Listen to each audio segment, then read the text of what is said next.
Exams में questions आए हैं सब इंजीनियर्स में, उन क्वेश्चंस को हम कर रहे हैं। और भी गवर्नमेंट एग्जाम्स हैं व्यापम के, स्टेट लेवल के, जिनमें साइंस क्वेश्चंस हमको अक्सर देखने को मिलते हैं। तो बहुत ही महत्वपूर्ण क्वेश्चंस हैं। न्यूट्रॉन की खोज किसके द्वारा की गई थी? न्यूट्रॉन की खोज किसके द्वारा की गई थी? James Chadwick. जेम्स चैडविक के द्वारा न्यूट्रॉन की खोज की गई थी। न्यूट्रॉन की खोज जेम्स चैडविक ने की थी। उन्होंने 1932 में न्यूट्रॉन की खोज की। 1932 में न्यूट्रॉन की खोज की किसने? जेम्स चैडविक ने, जो परमाणु भौतिकी के क्षेत्र में एक महत्वपूर्ण खोज थी। इलेक्ट्रॉन की खोज जे थॉमसन ने की, प्रोटॉन की खोज गोल्डस्टीन ने की और न्यूट्रॉन की खोज जेम्स चैडविक ने। ये याद रखने योग्य है कि इलेक्ट्रॉन की खोज किसने की? जे थॉमसन ने, प्रोटॉन की खोज गोल्डस्टीन ने की और न्यूट्रॉन की खोज जेम्स चैडविक ने। विस्तार से हम देख लेते हैं। जेम्स चैडविक एक ब्रिटिश भौतिकी वैज्ञानिक थे। कौन थे जेम्स चैडविक? ब्रिटिश के वैज्ञानिक थे भौतिकी के, जिन्होंने 1932 में न्यूट्रॉन की खोज की थी। न्यूट्रॉन की खोज किसने की थी? जेम्स चैडविक ने। न्यूट्रॉन एक तटस्थ उपपरमाणविक कण होता है। तटस्थ उपपरमाणविक कण होता है, जिसका मतलब है कि उसका कोई विद्युतीय आवेश नहीं होता है। एक इस पर न्यूट्रॉन पर कोई विद्युतीय आवेश नहीं होता है, तटस्थ परमाणविक कण होता है। न्यूट्रॉन का द्रव्यमान लगभग प्रोटॉन के द्रव्यमान के बराबर होता है।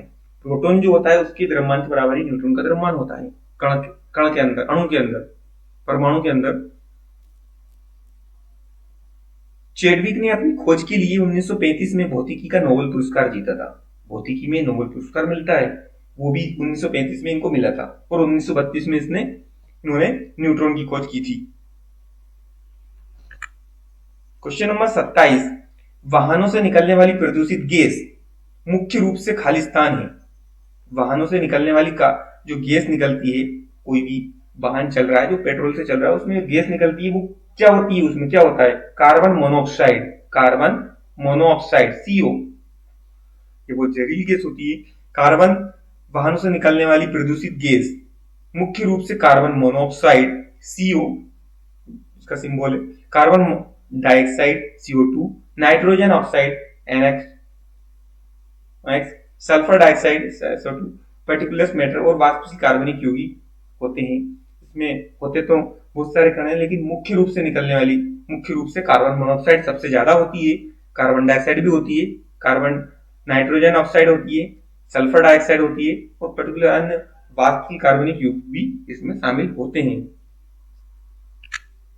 विस्तार में हम देख लेते हैं। कार्बन मोनोऑक्साइड क्या है? यह एक रंगहीन, गंधहीन और जहरीली गैस है जो ईंधन के अधूरे दहन से उत्पन्न होती है। ईंधन, जब कोई भी ईंधन अधूरा जलता है या कम जलता है तो उससे उत्पन्न होती है कार्बन मोनोऑक्साइड गैस, जो रंगीन, गंधहीन और जहरीली होती है, खासकर ऑटोमोबाइल्स में। कार्बन डाइऑक्साइड यह एक ग्रीन हाउस गैस है जो कि वाहनों द्वारा उत्पादित होती है और जलवायु परिवर्तन में योगदान करती है। जलवायु परिवर्तन में, जलवायु का जो टेम्परेचर बढ़ता घटता है वो कार्बन डाइऑक्साइड के कारण ही बढ़ता है। नाइट्रोजन ऑक्साइड, NOx, यह वायु प्रदूषण और धुंध में योगदान करता है। वायु प्रदूषण और धुंध, जो धुंध छाती है उसमें नाइट्रोजन ऑक्साइड होता है और यह ग्रीन हाउस गैस भी है। सल्फर डाइऑक्साइड, SO2, यह एक प्रदूषक है जो अम्लीय वर्षा में योगदान करता है। सल्फर डाइऑक्साइड प्रदूषक होता है जो अम्लीय वर्षा में योगदान करता है, श्वसन संबंधी समस्याओं को पैदा करता है। जिनको सांस लेने में समस्या होती है वो सल्फर डाइऑक्साइड के कारण होती है। पर्टिकुलेटर मैटर, ये एक छोटे कण होते हैं जो सांस लेने में समस्या पैदा कर सकते हैं। वाष्पशील कार्बनिक यौगिक, ये रसायन हैं जो हवा में वाष्प बनकर फैलते हैं और स्वास्थ्य के लिए हानिकारक हो सकते हैं। ये रसायन हैं जो हवा में वाष्प बनकर फैलते हैं और स्वास्थ्य के लिए हानिकारक हो सकते हैं। क्वेश्चन नंबर 28 है, खालिस्तान शुद्धिकरण के लिए आमतौर पर इस्तेमाल की जाने वाली रासायनिक विधि है क्लोरीनेशन। शुद्धिकरण के लिए आमतौर पर की जाने वाली एक रासायनिक विधि होती है। रासायनिक विधि जिससे कि कोई भी पदार्थ का शुद्धिकरण किया जाता है वो उसको कहा जाता है क्लोरीनेशन शुद्धिकरण के लिए आमतौर पर इस्तेमाल की जाने वाली रासायनिक विधि। शुद्धिकरण के लिए की जाने वाली रासायनिक विधि को कहा जाता है क्लोरीनेशन। हम देख लेते हैं। क्लोरीनीकरण एक ऐसी प्रक्रिया है जिसमें पानी में क्लोरीन मिलाया जाता है। पानी में क्लोरीन मिला दिया ताकि इसमें मौजूद सूक्ष्म जीव जैसे कि बैक्टीरिया और वायरस मर जाएं। बैक्टीरिया और वायरस मर जाएं।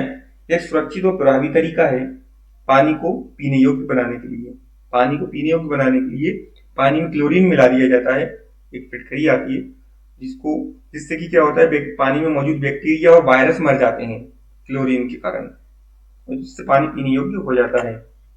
क्वेश्चन नंबर 29, लाइटनिंग रॉड का आविष्कार किसने किया था? लाइटनिंग रॉड का आविष्कार बेंजामिन फ्रैंकलिन ने किया था। बेंजामिन फ्रैंकलिन ने लाइटनिंग रॉड का आविष्कार किया। 1752 में उन्होंने एक पतंग की डोरी में एक धातु की चाबी लगाकर बिजली की विद्युतीय प्रकृति को साबित किया।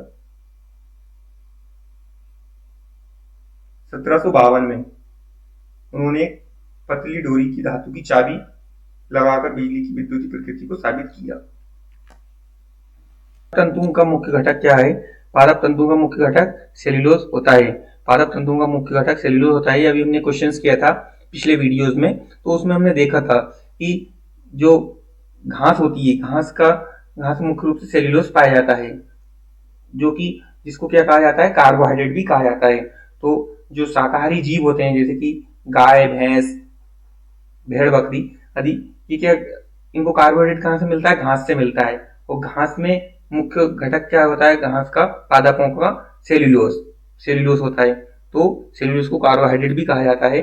और ये घास में पाए जाने वाले मुख्य रूप से घास का घटक होता है, जो कि जानवर ही इसको पचा सकते हैं। मनुष्यों में इसको पचाने के लिए, सेल्यूलोज को पचाने के लिए विशेष एंजाइम बैक्टीरिया नहीं होते हैं, जिस कारण से इनको नहीं पचा सकते हैं। तो इस लिए ये कार्बोहाइड्रेट का काम करता है जानवरों के लिए, शाकाहारी जानवरों के लिए।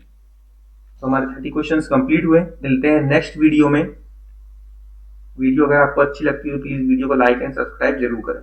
थैंक्स।